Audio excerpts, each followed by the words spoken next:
Pour l'agence du numérique, qui est l'agence qui s'occupe de mettre en place la stratégie numérique de la Wallonie. Cette stratégie, elle a été lancée en 2015 et est évidemment soutenue par le gouvernement.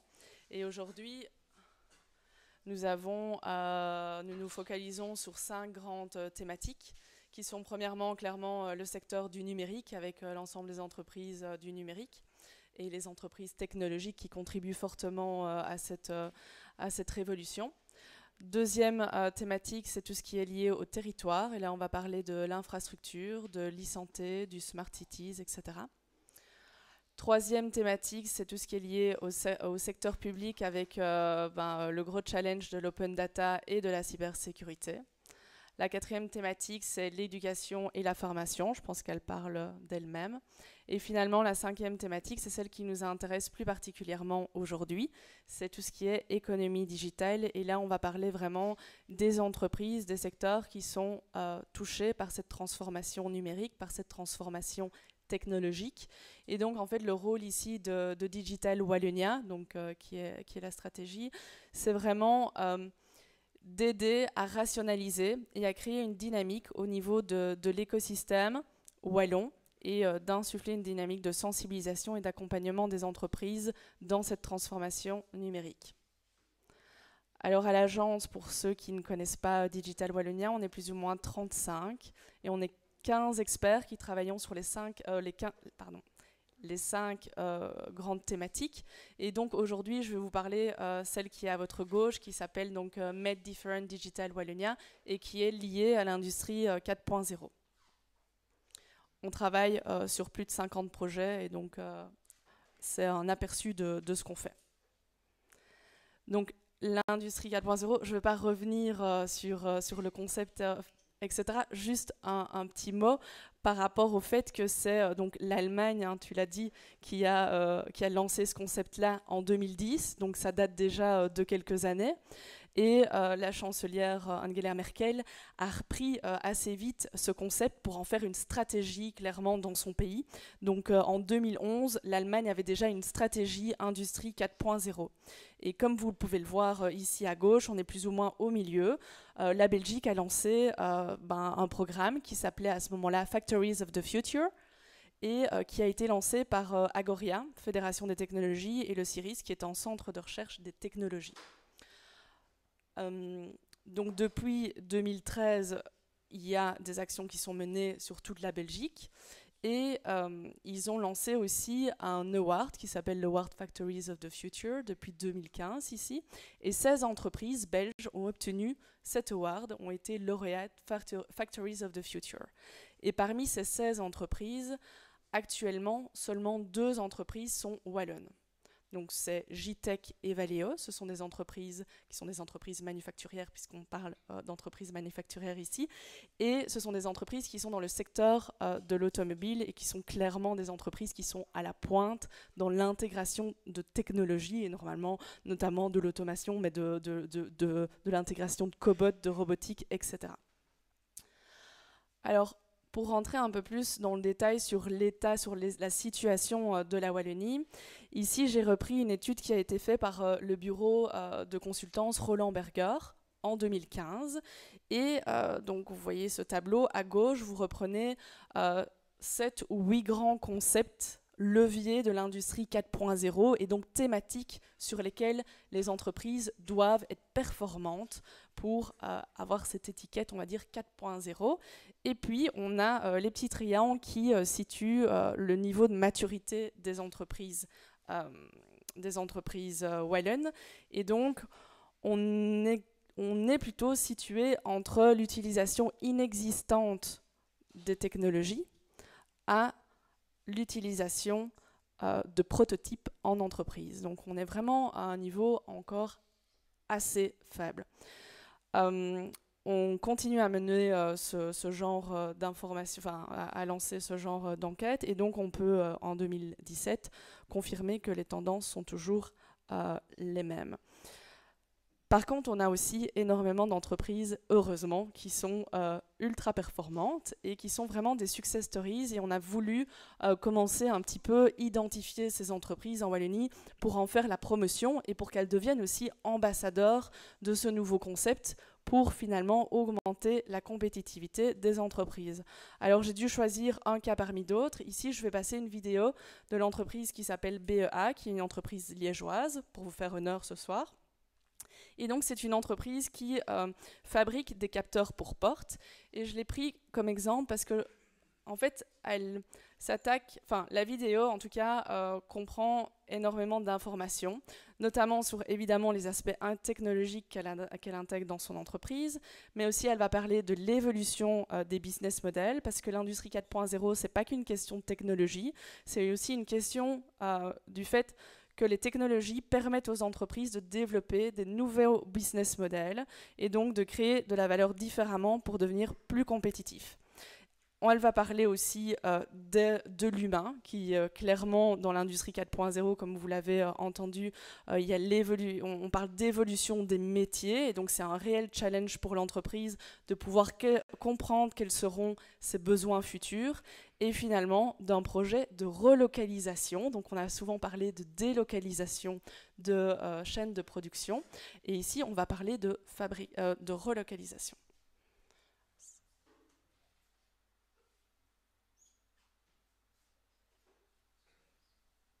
Oups.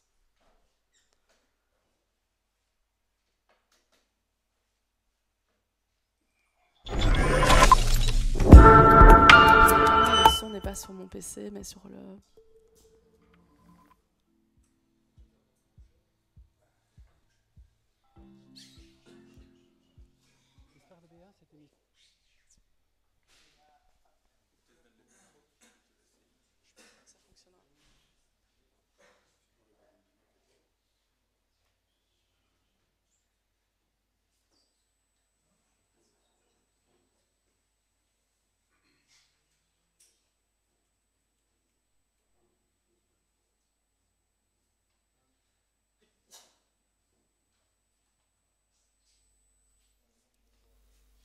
On a fait les tests avant.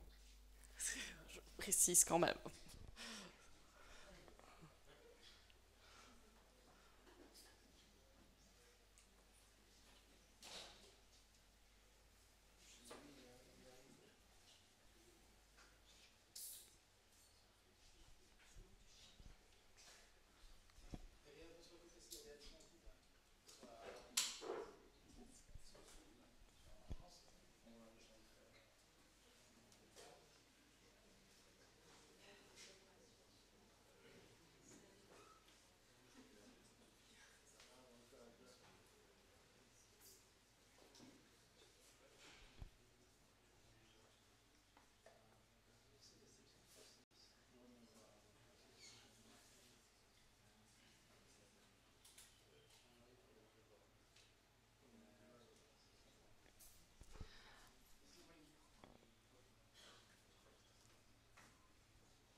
L'histoire de BEA, c'est une histoire familiale qui a commencé en 1965. La famille Van Genechten a investi dans une petite société qui s'appelle Bureau électronique appliqué, BEA. Et ils ont commencé avec toute une petite équipe de quelques personnes qui a évolué dans les années 80 vers 20 personnes et dans les années 2000 vers 200-250 personnes. Aujourd'hui, nous atteindrons ici peu 450 personnes dans le monde entier, dont la moitié est ici dans notre centre d'excellence mondiale à Liège. BEA s'est développé comme leader mondial dans les capteurs pour les portes automatiques. La vision de l'avenir de BEA, c'est qu'aujourd'hui, nous sommes spécialistes dans des produits qui assurent et sécurisent la porte et tout ce qui est autour de la porte, tandis que dans le futur, nous prévoyons d'évoluer d'un spécialiste produit vers un spécialiste non seulement produit, mais aussi système, solution, service, qui en fait fait, vont nous permettre non seulement de développer nos activités dans le domaine de la porte automatique, mais aussi dans d'autres domaines qui sont liés à nos technologies et à nos expériences, sans qu'on perde notre focus sur notre métier corps, qui est en fait le développement et la fabrication des capteurs haut de gamme. Il y a une tendance dans le marché des portes automatiques qui indique que de plus en plus nos clients qui sont des grandes sociétés ou même des petites moyennes distributeurs ou des intégrateurs, eux, ils ne veulent pas garder du stock. Ils sont encore plus exigeants d'avoir les produits le plus vite possible sans nous donner des prévisions préalables et sans qu'on puisse se planifier en interne. Voilà pourquoi on a décidé dans chaque région d'assurer une intégration de notre productivité de façon verticale pour qu'on puisse réagir d'une façon très flexible aux besoins de nos clients à tout moment. Alors effectivement, lorsque ce type d'investissement, d'une relocalisation de savoir-faire qui ont été sous-traités en Chine est fait avec ici une demande d'investissement en Wallonie, il est évident qu'il y a de la surprise quand on découvre le dossier. Mais assez vite, on se rend compte qu'il s'agit d'un concept de micro-usine qui permet en fait de fabriquer des produits de façon très flexible, proche du client. Et ce concept, dans un monde économique où les clients sont sensibles à la flexibilité de livraison, où la supply chain doit être de plus en plus simple, rapide et aussi écologique, ce type de concept est évidemment un concept très flexible et très intéressant. Alors, la réussite d'un projet comme celui-là en Wallonie est liée au fait qu'on associe finalement des technologies et de l'automatisation moderne avec un concept de made different, c'est-à-dire un concept qui va amener un business model différent, plus moderne, plus flexible aux clients. La différenciation vient d'abord par le fait du produit et d'essayer d'être technologiquement les plus innovants possibles. Et innovant, c'est dans le concept du produit, mais c'est aussi dans la manière dont on le fabrique. Et puis ensuite, c'est la qualité de service qu'on offre à un client et la manière dont on va positionner ce produit sur le marché. Je pense que pour le personnel de l'entreprise, il y a une forme de reconnaissance par rapport aux compétences qui sont présentes dans l'entreprise, mais aussi à la volonté, quelque part, d'intégrer les savoir-faire en interne, de faire de l'intégration verticale, et aussi certainement à développer de l'emploi en Wallonie aujourd'hui. L'intégration verticale de nos productions est donc amener des lignes ou implémenter des lignes localement dans nos sites de production, entre autres ici à Liège. L'avantage, c'est que tout d'abord, tout le long de la chaîne de production, on garde la qualité. D'autre part, nous avons aussi la possibilité localement de bien synchroniser les activités de toutes les équipes qui sont concernées. Et c'est en fait une chaîne dynamique entre ces différents services. BA est fier de cet aspect humain que nous gérons, je crois, à tout moment. C'est l'employé qui, lui, fait la différence. C'est les gens qui, eux, collaborent ensemble tous les jours. C'est vrai, on maîtrise très bien nos technologies, on maîtrise très bien nos processus, mais de l'année plus ultra, c'est vraiment l'aspect humain de la société. Et c'est là qu'on est vraiment gagnant, je crois, et qu'on fait la différence dans le marché à tout moment. C'est que nous avons des valeurs qui sont vécues tous les jours par tout le monde dans la société, qui fait en fait la colle entre les gens, qui fait qu'ils travaillent bien ensemble et qu'on réussit ensemble pour servir nos clients.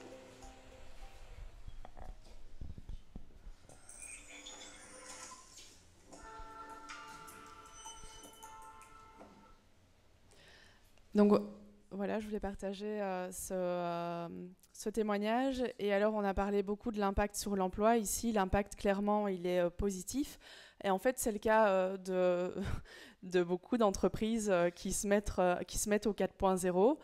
Pour en citer que deux autres du côté de Liège, il y a les ateliers de l'avenir qui rentrent dans des projets de type 4.0 et qui vont doubler leur personnel. Alors ici, on parle d'une PME de 20 personnes, donc en plus, c'est accessible à tout type d'entreprise, mais elle compte doubler son emploi. Et un autre témoignage d'entreprise, c'est par exemple Procoplas du côté de Penn, c'est aussi dans le secteur de l'automobile. À un moment donné, l'entreprise était à la limite de la faillite. Soit il se délocalisait, soit il produisait autrement. Il a décidé de produire autrement et depuis, il a doublé son personnel en quelques années parce que ça permet à nos entreprises d'être plus compétitives et donc notamment de garder de la production en région wallonne, mais pourquoi pas aussi rapatrier des protections. On a beaucoup parlé de délocalisation et maintenant on peut même parler de relocalisation. Alors évidemment, on aimerait bien qu'il y ait plein d'entreprises comme celle-là en Wallonie, évidemment, voilà, ça commence et c'est pas toujours le cas. Et c'est pour ça qu'on s'est associé à un programme qui s'appelle Made Different et qui est un programme de sensibilisation et d'accompagnement des entreprises manufacturières, donc du secteur industriel, à la transformation Industrie 4.0. Alors, au-delà d'un programme, c'est aussi une communauté d'acteurs wallons qui rassemble 22 organismes qui sont des fédérations sectorielles, qui sont des centres de recherche, des pôles de compétitivité et des clusters qui œuvrent sur une même dynamique. Et donc, c'est assez exceptionnel, je tiens à le préciser, parce qu'une dynamique comme celle-là, on en voit peu en Europe. Et voilà, je voulais le souligner. Alors, je ne vais pas rentrer trop dans le détail de la méthodologie et du programme, parce que je ne suis pas sûre, sauf si vous me dites qu'il y a des entreprises intéressées, mais on pourra toujours en reparler par après. Donc c'est un programme qui se base sur une méthodologie de 7 transformations. La première transformation, c'est ici à votre gauche, c'est le World Class Manufacturing Technologies. Et l'idée derrière ça, c'est de développer des technologies et des processus de pointe en entreprise. Donc, c'est de permettre aux entreprises d'avoir des machines performantes, mais spécialisées, spécifiques à leurs besoins, et donc de pouvoir être plus compétitives par rapport à la concurrence. Le deuxième, c'est le end-to-end engineering. Ici, on va parler de tout ce qui est simulation virtuelle des procédés et simulation virtuelle des produits. Et donc, c'est la liaison entre le prototypage, la réalisation du produit ou du processus pour fabriquer ce produit et les besoins des clients via le marketing, les commerciaux, etc. Donc ici, ça facilite et ça permet de rendre beaucoup plus rapide la conceptualisation et la fabrication d'un produit qui correspond directement aux besoins des clients finaux. La Digital Factory, donc ici, c'est une entreprise qui est numérique. Et donc, on va intégrer des outils qui sont plus ou moins classiques que vous connaissez, des ERP, la facturation électronique, etc. Et le challenge derrière ça, c'est de permettre aux entreprises d'avoir de l'information qui est en temps réel et qui est accurate. Et donc, que vont faire les personnes, les entreprises avec ces informations? Elles vont pouvoir tout simplement prendre des décisions sur base d'informations qui sont pertinentes et donc optimiser la prise de décision. Le Human-Centered Production, ici c'est pour rappeler que l'humain doit rester au centre des entreprises et qu'il est important de l'entreprise de pouvoir évaluer ses besoins futurs pour déjà pouvoir aujourd'hui anticiper et faire évoluer ses métiers au sein de son entreprise et pourquoi pas ajouter de nouvelles compétences.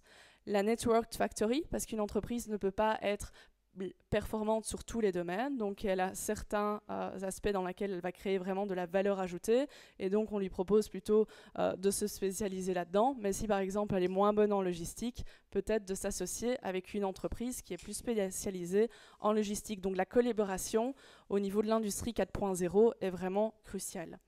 L'éco-production, une entreprise du futur est une entreprise qui produit de façon durable, qui respecte notamment les législations européennes, mais qui va anticiper ces réglementations. Et puis finalement, le Smart Production. Alors ici, on parle d'interconnexion, comme tu l'as dit. On parle d'entreprises qui permettent, en fait, grâce à l'interconnexion de l'ensemble des modules de production, de produire des produits personnalisés de masse. Donc ça, c'est la méthodologie, les 7 transformations. On a donc un programme qui permet de sensibiliser directement les entreprises manufacturières à cette thématique. Et puis, la partie accompagnement. Ici, ce sont des entreprises qui sont convaincues de l'intérêt de commencer à intégrer le 4.0 dans leur entreprise. Et donc, on leur propose de réaliser un scan approfondi, une analyse approfondie de leur situation sur base des 7 transformations. On leur remet un plan de transformation, un plan d'action à mettre en place. Et donc, l'entreprise choisit de mettre ce plan d'action en place. Ça peut prendre 1, 2 années. On ne recommande évidemment pas de réaliser les 7 transformations en même temps. On va d'1 à 3 transformations.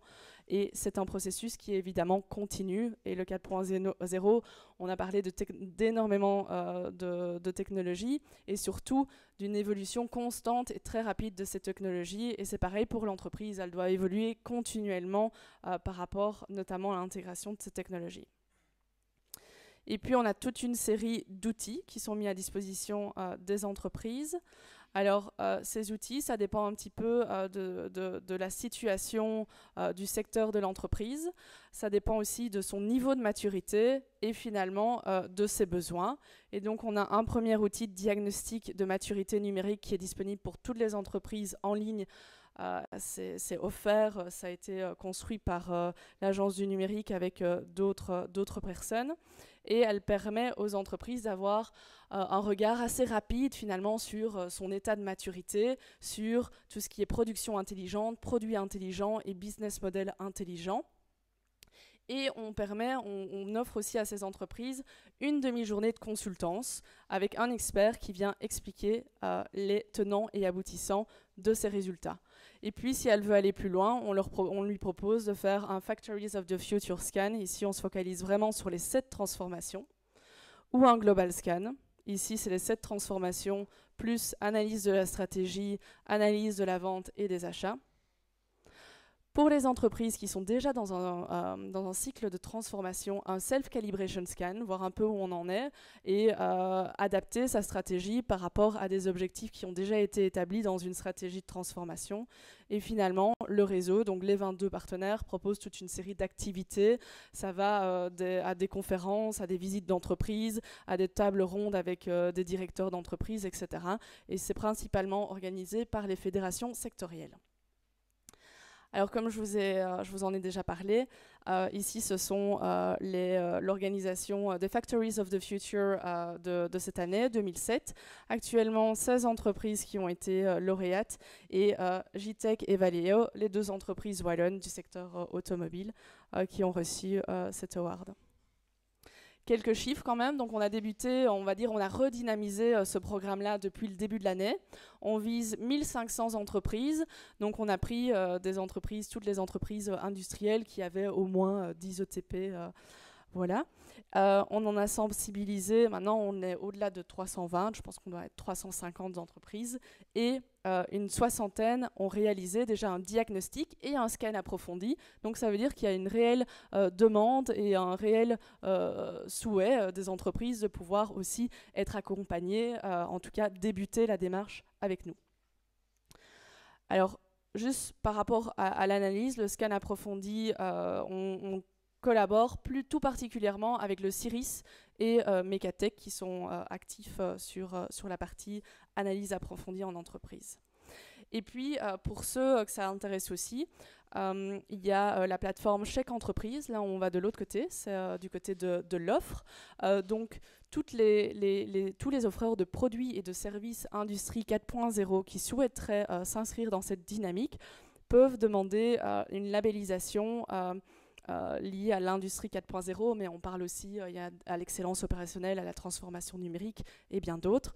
Et donc, ça leur permet d'être dans une base de données et de pouvoir utiliser ces chèques qui permettent aux entreprises d'avoir des avantages, un soutien financier, voilà, sur l'audit, l'accompagnement et la formation de son personnel. Voilà, je vous remercie.